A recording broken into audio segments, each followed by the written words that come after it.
Here I have Oppo Reno 5Z, and today I'm going to show you how to scan QR codes on this device.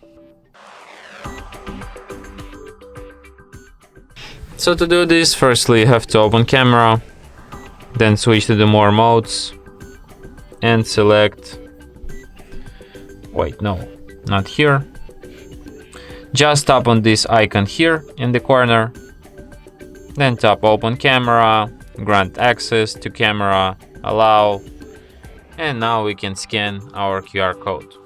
So let's scan, for example, this one, then tap when it suggests you the page which has been encoded into this QR code, just tap on the search icon and this page will suggest you to open website, to copy link, or to just share it with someone. So let's just open this website, and yeah, that's how you can easily scan any QR code. And that's it. Thanks for watching. If you find this tutorial useful, don't forget to hit that like button and subscribe to our channel.